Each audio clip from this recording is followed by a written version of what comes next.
What's good people, it's Kay, and today we're reacting to RWBY Volume 8, Chapter 10. Okay. Got this. Sup, bruh? How you doing?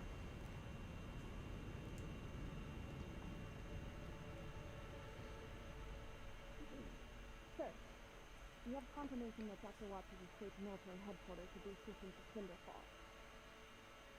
We do have Jacques Schnee in custody. I don't give a I love damn doors. about Jacques Schnee. What about the other two? Sir, Bronwyn and Hill have evaded capture. But we are monitoring every exit.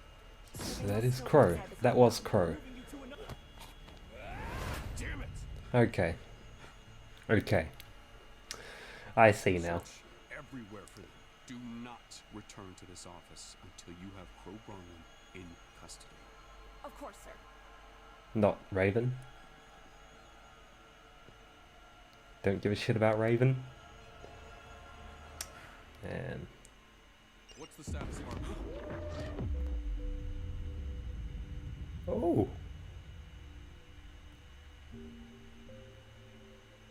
that was Oscar. Oh,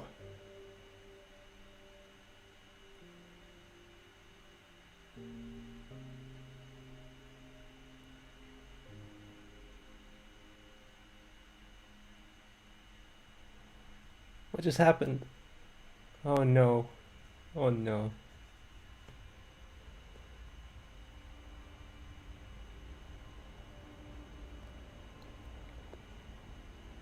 Damn, bruh, bust a hole in that shit. There she is. Motherfucker. Skipping out. That's crazy.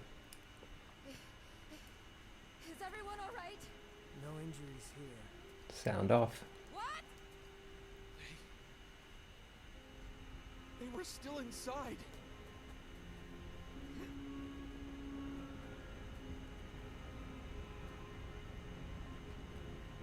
What happened?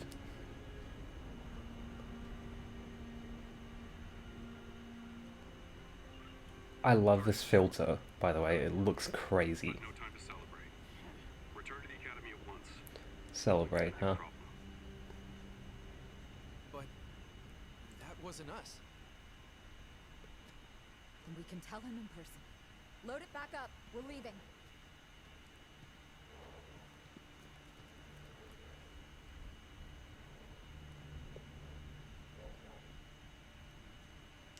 Can we see the Boom Squad? I want to see them. Did anyone respond? No. Well, she'll come back. In the interim, we need a plan. Plan? The plan hasn't changed. I'm going to rip the maiden power out of Penny Falendina, because you're going to bring her to me. Yeah, I thought beg your so. Pardon? You said in your message that you have control over Penny. I said I had Penny under control, not that I could telekinetically force her to do whatever I want. Okay, Watts. What? I With the implanted sass. a virus in her, you Mhm. dimwit. She's on a set path now. At least she should be. As much as I hate to admit it, there seems to be some part of her capable of resisting. Regardless, it's only a matter of time before her mechanical body succumbs to the virus. She'll open the vault, then she'll destroy herself, and our little Penny problem will be over. What do you mean she'll destroy Damn. herself? How am I supposed to take her power if she's dead?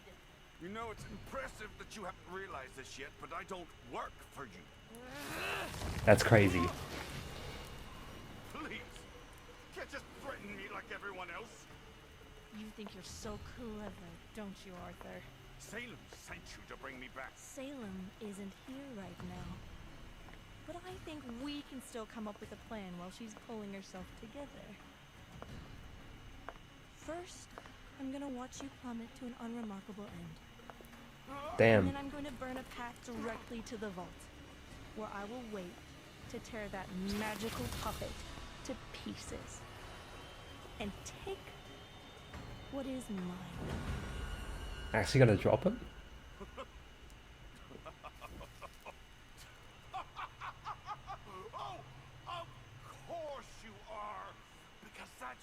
what you do, isn't it?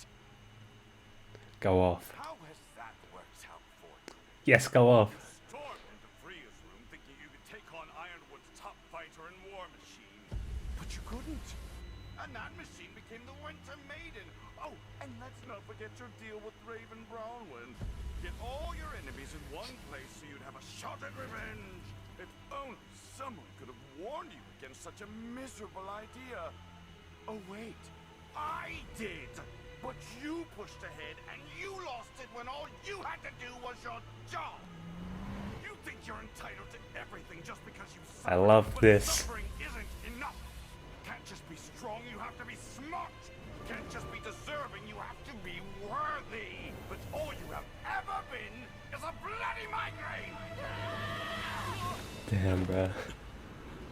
That was amazing. Just hit every nail on the head. That was incredible. Well done.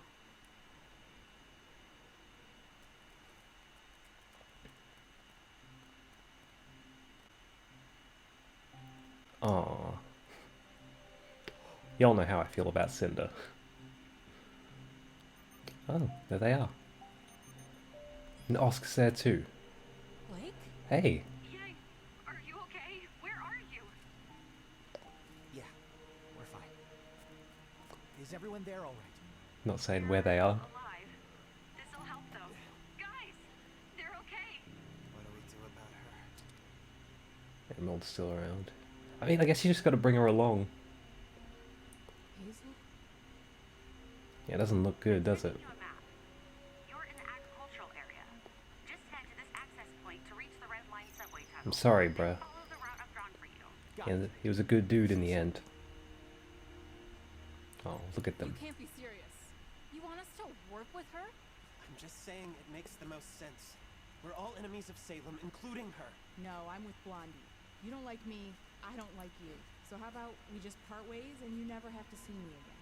You're not going anywhere. Not No, if I prefer the alternative. We can't let all of our actions stem from fear. If she could help us, I think we should consider it. She is part of the reason I have this. I'm not going to just Hmm. forgive her. Everything that happened at Beacon, she lied to us, tricked us. She is dangerous. What you saying? You don't have to forgive her. You have every reason to feel that way. Just maybe give her a second chance. We've already gotten quite a bit of help today from someone we don't exactly trust right now. Do you mean Osbin? I was thinking Hazel, but What? that too. I know how you Oh yeah, that's right. my life. When we were tortured, he took it. So I wouldn't have to.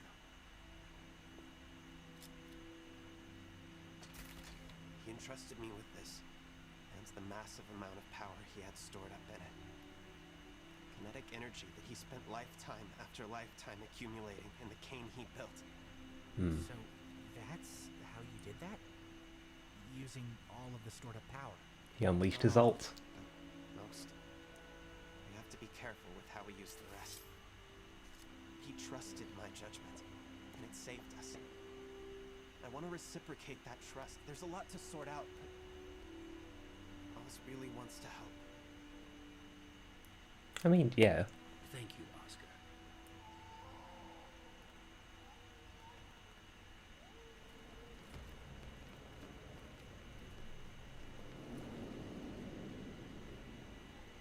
Is this the subway that everyone fled into? It is. And it's crazy. So here we are again, back to managing civilians. Hmm.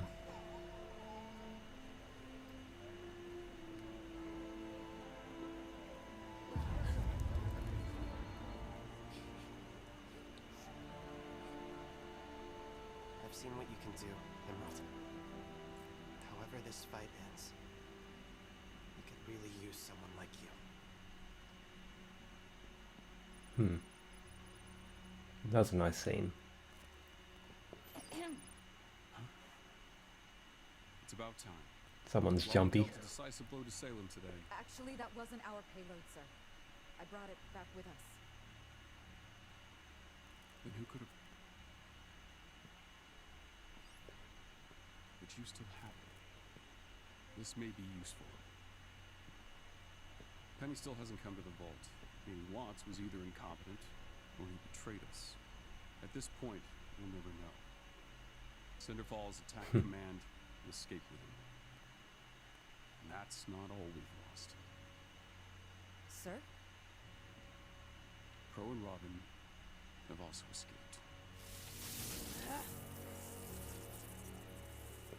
Salem's creature was destroyed. But that doesn't mean we've stopped her. She Right about that. And she will throw everything she has at us until there is nothing left. And we are perilously close to that already. I need the Winter Maiden now. It's the only way Atlas can survive. Schnee, bring me Ark, Ren, and Xiaolong. What for, sir? I had Crow in my hands, and I didn't do what needed to be done. I will not make that mistake again. I know. I'm ashamed I didn't think of it earlier. Leveraging the lives of her friends. It's the only way to make Penny listen to reason. Sir, Oh. I'm sorry, but we don't have them. Operative Schnee let them go. And that's how we're doing this? What? It's not exactly what Winter happened. allowed them to go on board the creature to rescue their friend. And they never Oh. came back.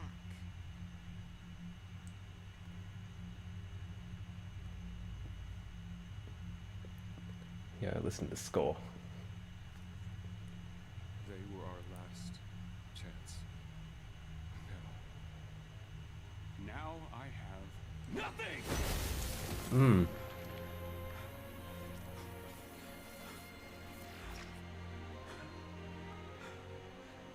Sir, we are detecting non-military ships on radar. Dozens of them. What? Ships? Whose ships? They appear to be Schnee Dust Company freighters, sir. Ah. They're heading straight for Mantle.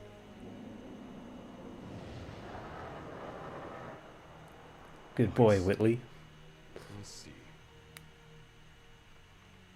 They're trying to save Mantle. This has always been about Mantle, hasn't it? I need to make a call. A call.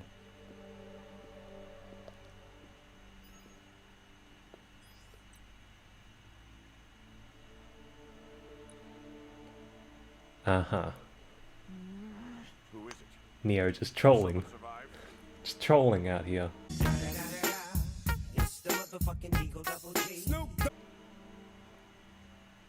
If you want her name, you know what you owe me. So it is leverage.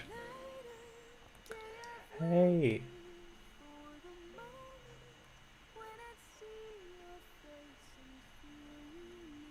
I missed you too.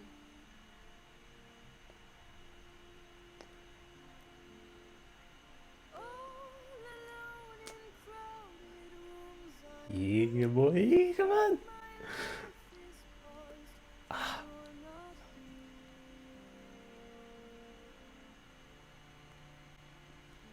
Where's Nora? Was it too much to ask for a kiss then? Someday. Maybe. Someday. No, she's okay. I can... Kids, the cargo ships you sent just made it, but they're not alone. May? What are you talking about? Run! Everyone into the bay! What the hell? Were those? Look how Blake just touched her ears then. Emergency CCT broadcast.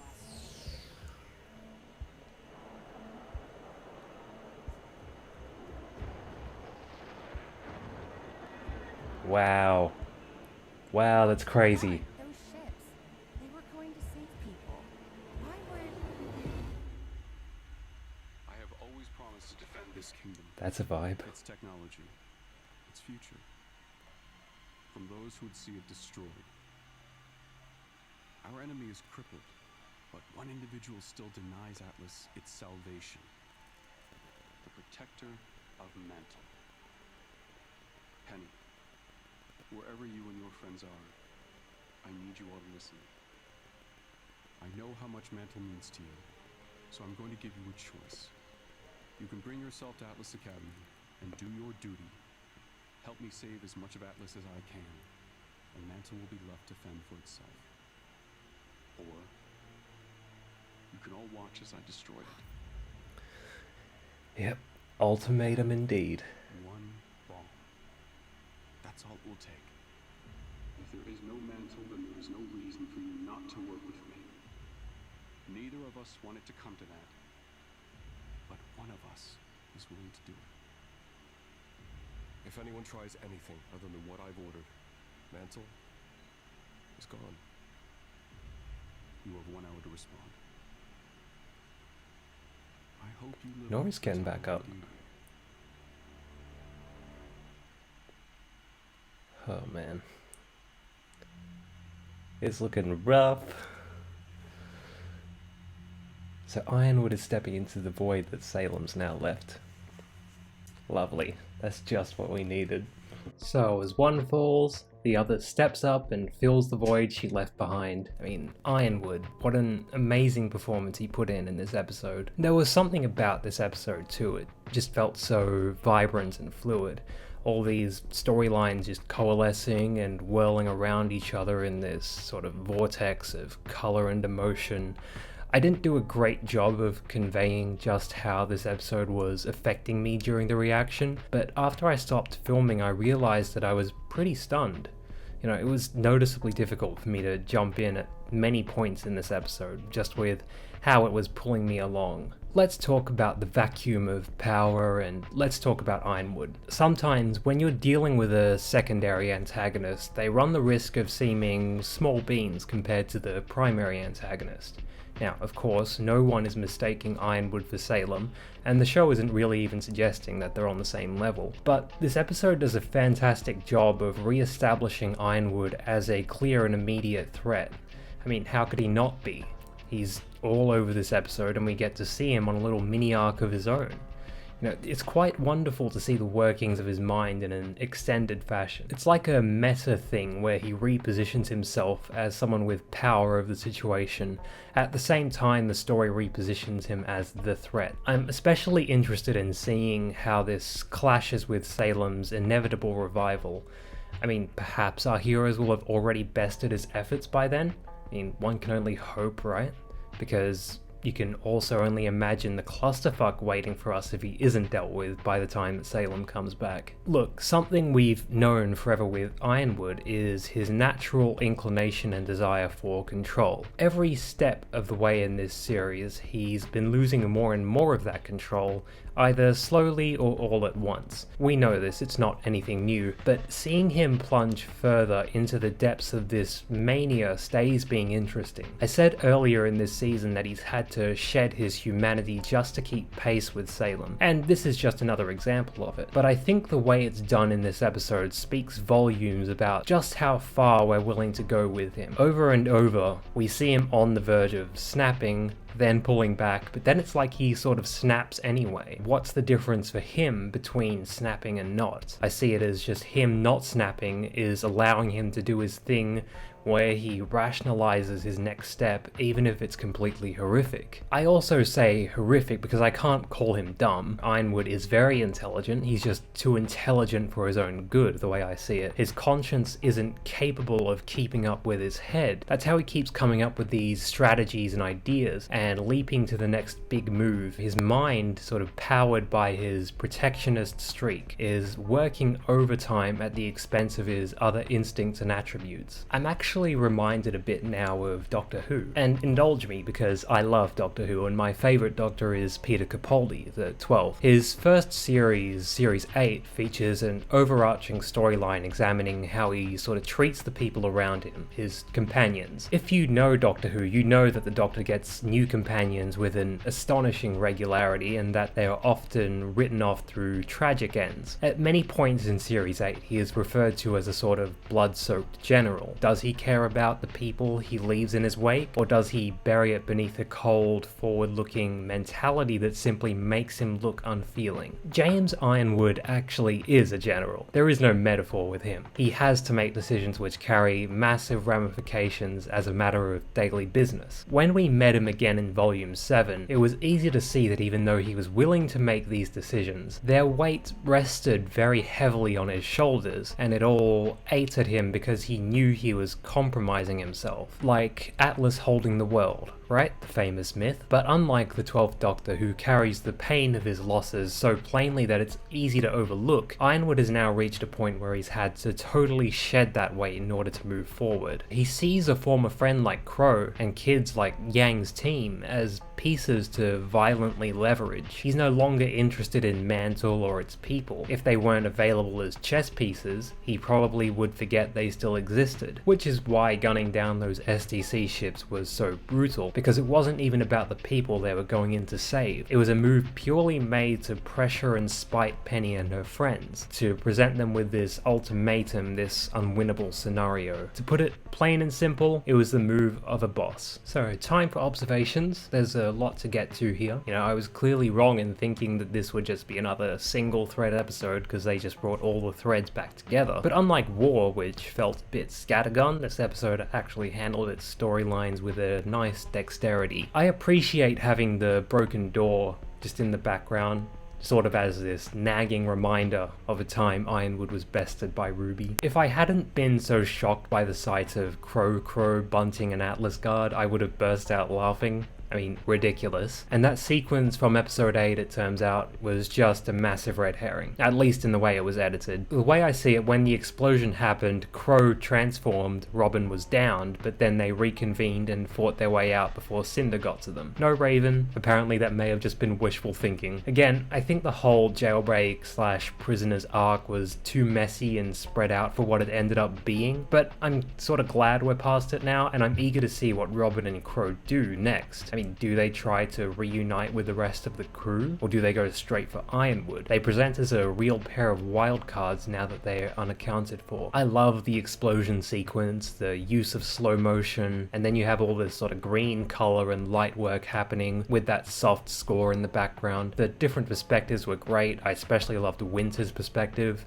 as they're taking the bomb out towards the whale and the light just engulfs them and blows them back. That sort of sepia, dust settling sort of filter they used with that orangey yellow color was really pretty. I enjoy when RWBY can show us a single environment in a large variety of times and states. It makes them feel so alive and transient. You know, this was just a really nice sequence overall. So of course Neo just skips out of the carnage like nothing's changed, like nothing's happened, and I suppose for her, it's kinda true. Nothing has changed. Because of how much Ironwood is the center of this episode, that incredible scene between Watts and Cinder is sort of relegated to the observations. It's a shame because their stuff is amazing, but I hope I can do it justice nonetheless. So in my Amity review, I wondered if Cinder's act of so brazenly attacking Penny was a kind of last gasp for that version of her character. So one more and ultimately one last attempt to prove that she could still succeed by striving for this power hoovering image of herself. This scene between Watts and Cinder basically confirmed that for me and then built on it in a really juicy way. So Watts has never cared for Cinder's antics or her attitude, so he was an interesting choice for telling her what she needed to hear, and he was also right about everything he said. The pursuit of power has made Cinder narrow-sighted and narrow-minded. Time and time again, she has overestimated herself against the counsel of those around her to just go for the big plays. And where has it gotten her? Mercury gave up on her, Neo thinks she's a joke, and who knows how Emerald still feels about her. All this and more is a direct result of her just falling into the same trap. I also feel like Watts actually does believe in her potential, at least to an extent. You know, he clearly sees that she could be doing better, so why not? I think that's a reasonable interpretation. In the moment he may just be airing his grievances, and that feeling of disappointment may only just be a minor factor, but how Cinder takes his words is what matters most. If she concludes that she needs to change herself, then it's worth it. I'm not even talking about the redemption arc that must not be named, because this could lead to Cinder just becoming an even more formidable villain. You know, while Salem's out and Ironwood's trying to control things on his end, Salem's faction needs someone to step up and reassert her will, and Cinder could very well end up being that someone now. So don't get it twisted, Cinder's evolution can now go one of two ways, and I wonder if Neo's troll job later on sort of gives us a bit of a clue as to which way she goes, and I'll get around to that in a bit. Her sad face was so soft though, so pained, and she was crying. I can't help myself, I enjoy her character arc too much to not be moved by this display. Blake had the whole nervous and anxious wife thing going with how she looked on that call with Yang. I mean, just melted me. R.I.P. Hazel, I'm assuming. You know, it would be a bit more than a minor miracle for him to have survived that attack, even though everyone else made it out with not so much as a scratch. Again, he actually cared for Emerald, and now she's lost him. Hypothetically, if Cinder shows up at the Schnee Manor now, what does she do? But regardless of what she may or may not have to do with Cinder at this point, there's absolutely no turning back for Emerald now. So I like Oscar stumping for her to join them, and it must be said, I appreciate that Ren didn't do his whole human crystal ball shtick. He simply read her emotions, looked satisfied, and didn't say a damn word about her until the subject changed. That's all we ever really needed, because again, Oscar was the one doing the advocating, and we had a much greater need to parallel their feelings about Ozpin with their feelings about Emerald. I like that. So if Oscar never got taken by the Hound, he would never have blown up the whale, and Ironwood would have spent the bomb. But because Oscar was taken, saved, and acted decisively in a big grand moment, it leaves Ironwood with a big ass bomb and all the capacity in the world to use it. Damned if you do, damned if you don't. I'm thinking about the status of the heroes from the perspective of other characters. For instance, Ironwood has no reason to believe that Oscar survived his fall at the end of Volume 7, and he wouldn't immediately suspect that he destroyed the whale. But also, the Aesops had to consider Yang's Boom Squad as being missing or presumed dead, right? So at this point in time, Ironwood thinks he's only dealing with RWBY Squad, Penny, and potentially Robin and Crow. That's pretty crazy when you think about it. Harriet really knocked on Winter. That's crazy. How dare she? Winter is just out here, trying to do her best, trying to steer through the storm, and this jealous, bitter, spiteful motherfucker is undermining her. She's so annoying. Shut this down please, because I'm so sick of her presence. And Winter looked so mortified by it all too. Like she just couldn't believe what was happening. Neo is just the most iconic troll I've ever seen. So she's using the lamp as leverage, and she's basically trying to make Cinder deliver RWBY to her, as they had originally agreed. I'm assuming that much, by the way. I mean, what else has Neo ever wanted? And so we come to the reunion scene. I was very happy to see RWBY and Yang coming together now that they've resolved things on their respective ends. It was all very sweet. But look, y'all saw how I embarrassed myself, how giddy I was when Yang reunited with Blake. Y'all know what I was dying to see happen. And I actually thought it was going to happen. The way the direction was flowing, the way Yang cupped their cheek like that, the way they both fucking blushed, and then they lean in for the forehead touch. But hey, I feel like the forehead touch is sort of their version of a kiss at this point, and I respect that. It's an effective, intimate gesture for them. But I still want them to kiss though. And preferably not before one of them is about to march off towards an inevitable demise. We all remember how that went. But what these two have is special, and I just want them to have that cheesy moment for the sake of posterity, you know? So we can look back one day and see that it was really true. If it's any incentive, I guarantee a Blake and Yang kiss would make me cry my eyes out, and all the good people out there. Think about the reaction mashups. You know, I can take or leave Emerald interacting with the crew. It's nice to see how she tries to fit around the likes of RWBY and Yang, but it ultimately pales in comparison to what I said earlier about the Cinder hypothetical. You know, Emerald's integration into this storyline hinges almost entirely on that potential encounter. Now that I think about it, I really need to see that so much. Poor Blake though, look at how she reaches for her ears. No one said that emergency broadcast notifications need to be quiet, but damn. Ironwood really has a flair for the theatrics. Remember the last time he sent out an emergency broadcast? It had Robin and Hope and Trust. That's nothing. Wait till you see this B-roll of us downing our own ships and endangering our own people. And not only that, but then you get the dark room with the single spotlight and the multiple camera angles. It's quite impressive from a production standpoint. Do you reckon Ironwood's message might have carried more weight if Penny were actually awake to hear it? Just saying, it was a little odd to have him directly addressing her while she was unconscious. It's like one of those teen rom-coms where the guy sort of stands outside the love interest's house with the boombox and a big romantic speech planned, only to realize that the love interest skipped town and the house is empty. Not to mention that she's already technically been programmed to do the things he's asking of her. She's just been delayed. But she'll probably see it. I mean, there's like 10 people hanging around in the house. It'd be weird for them not to show it to her. And she'll probably wind up going to the academy in the vaults anyway, because I still think Watts' virus is going to work, at least for the most part. The storylines have compressed for the moment, so wondering about next week is a bit of a simpler task. Now that I've said it, I wonder if the crew might try to take the ultimatum out of Penny's hands somehow by dealing with it themselves. If Penny is too far gone, then the bomb threat is most relevant to them. Now that we know what happened to Robert and Crow, it's hard to say when exactly we'll see them again. It could really be any time. Next week, or not again until the finale. You know, that sort of thing. We might see Winter in a moment as the reality just comes crashing down on her. Cinder might hit the refresh button and come to a new conclusion and a new plan. And one has to ask, just how long do we expect Salem to be out of action for?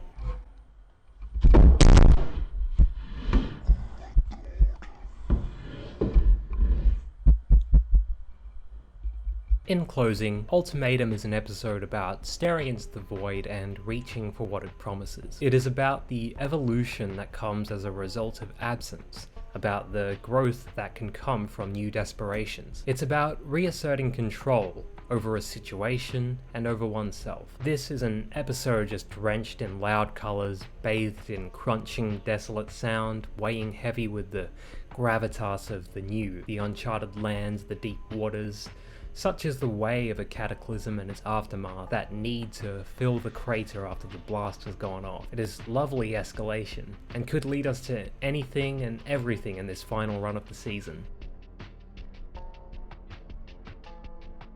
You know, as much as I like this episode, I'm also starting to get a feeling that the antagonists are getting the more interesting material to work with. You know, that the heroes have been standing still without much of an arc between the lot of them. It's just something I noticed when the crew reunited, but RWBY's crew haven't had a ton to do this season in terms of character material or action. Yang's crew has had a lot of action at this point, but as characters they've been just as static as they've been dramatic at different points. There are only 4 episodes left, so I'd like to see the protags really be a strong feature of this run. The show's giving us something new for the villains, so let's see a bit more stretching for the heroes to do. Anyway, thanks for watching, and I'll see you in the next one.